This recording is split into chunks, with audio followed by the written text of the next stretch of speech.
بسم اللہ الرحمن الرحیم صلی اللہ علیہ محمد صلی اللہ علیہ وآلہ وسلم۔ السلام علیکم، آپ یوٹیوب چینل دیکھ رہے ہیں اور میں علی احمد بھٹی ہوں۔ معزز سامعین، آج کی ولاگ میں ہم بات کریں گے کہ ایک طرف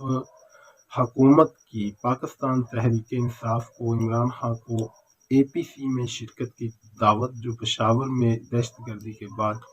حکومت پشاور میں منعقد کرنا چاہتی ہے، اور دوسری طرف پی ٹی آئی کے اراکین کی گرفتاریاں، پاکستان میں سینئر صحافیوں کی گرفتاریاں، اور اس کے علاوہ شیخ رشید کی گرفتاری، پھر ایک سینئر لائر جو پرویز لائی صاحب کے وکیل ہیں ان کی گرفتاری۔ تو کیا ایسے میں کپتان کو اس اے پی سی میں شرکت کرنی چاہیے؟ ایک طرف ملک معاشی، سیاسی اور امن عامہ کے حوالے سے حالت جنگ میں ہے، مگر دوسری طرف ڈبل فیس رکھنے والی حکومت، پی ڈی ایم کی حکومت، نون پی پی، فضل الرحمان جیسے سیاستدان اس حالت میں بھی ملک کے ساتھ کھیلنے سے باز نہیں آ رہے۔ یہ عمران خان صاحب کے اے پی سی میں شرکت کرنے کے بارے میں کتنے سنجیدہ ہیں، حالانکہ وہ پاکستان کی سب سے بڑی نمائندہ سیاسی جماعت کے سربراہ ہیں، لیکن یہ صرف عمران خان کو بدنام کرنے کے لیے انہیں شرکت کا جو ہے نا ایک طرف دعوت نامہ دیا گیا، اور دوسری طرف ان کے اراکین کی گرفتاریاں کی گئی، اور جو پی ٹی آئی کے انتہائی قریب سمجھے جاتے ہیں عمران ریاض خان صاحب، سینئر جرنلسٹ، ان کو گرفتار کیا گیا۔ پھر پی ٹی آئی کے اتحادی شیخ رشید صاحب کو ایک بالکل ناجائز مقدمے میں گرفتار کیا گیا، اور پھر اس پر ہی بس نہیں کیا گیا، بلکہ اس پر توہین بلاول کا بھی مقدمہ سندھ میں دائر کر دیا گیا، اور اس کے علاوہ انہوں نے پھر جو ہے نا دیگر لوگوں کی گرفتاریاں کی، اور یہ اس پر چاہتے کیا ہیں؟ یہ صرف اس پر سیاست کرنا چاہتے ہیں کہ ہم عمران خان صاحب کو شرکت کی دعوت دیں گے اور عمران خان صاحب اس میں شرکت نہیں کریں گے۔ اور اس سے پہلے بھی سامعین کو یاد ہوگا کہ جب نواز شریف کی دور حکومت میں عمران خان صاحب ڈی چوک میں دھرنا دے رہے تھے، جو کہ 126 دن کا میکسیمم تاریخی دھرنا تھا، تو تب پشاور میں ایک بہت بڑا سانحہ ہوا۔ پشاور جو آرمی پبلک اسکول تھا اس میں، اور ایک طرف عمران خان صاحب نے اس وقت جاری دھرنے کو ختم کیا، اور پھر جو اس وقت اے پی سی بلائی گئی اس میں عمران خان صاحب نے شرکت بھی کی، اور اس پر جو متفقہ قرارداد پاس ہوئی اس پر منوان انہوں نے عمل بھی کیا، سائن بھی کیا، یعنی کہ سب کے ساتھ ایک کہہ لیں کہ قومی سطح پر تمام سیاستدانوں میں اس میں ایک یکجہتی اور سنجیدگی کا مظاہرہ کیا۔ پہلی بات تو یہ ہے کہ کیا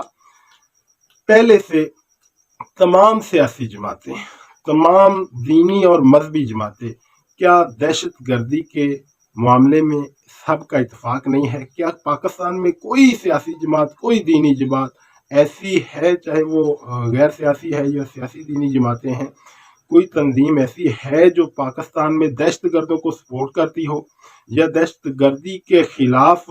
جو ایک قانون سازی ہوئی تھی اسے انحراف کرتی ہو، یا اس پر کوئی بات کرتی ہو؟ اب تو اس پر کوئی دو رائے ہی نہیں ہے کہ یہ میں سمجھتا ہوں کہ انہوں نے جو اے پی سی پشاور میں بلائی ہے یہ محض ایک ڈرامہ اور عوام کی آنکھوں میں دھول جھونکنے کے علاوہ اور کچھ نہیں ہے۔ یہ اس پر سنجیدہ ہوتے تو پھر دوسری طرف یہ گرفتاریاں قطع نہ کرتے کہ ملک کے اتنے بڑے سانے سے گزر گیا، 100 سے زیادہ ہمارے پولیس اہلکار شہید ہو گئے، لیکن دوسری طرف یہ امپورٹر سرکار مسلسل پاکستان میں جو ہے نا سیاسی عدم استحکام پیدا کرنے پر تلے ہوئے اور مسلسل پیدا کر رہے ہیں۔ اور پھر حال ہی میں یہ کل کا بیان ہے رانا ثناء اللہ کا، جسے میں سمجھتا ہوں کہ انتہائی غیر سنجیدہ، فاسٹ اور ذہنی پاگل انسان، جو کہ اسے کسی پاگل خانے میں ہونا چاہیے تھا، اسے پاکستان کا وزیر داخلہ بنا دیا گیا ہے۔ یہ گورنمنٹ، اسی سے آپ اندازہ لگا لیں کہ ملک اور قوم سے کتنی سنجیدہ اور سیریس ہے۔ وہ بیان کیا دے رہا ہے کہ بیٹا جی، عمران خان صاحب کو کہہ رہا ہے کہ بیٹا جی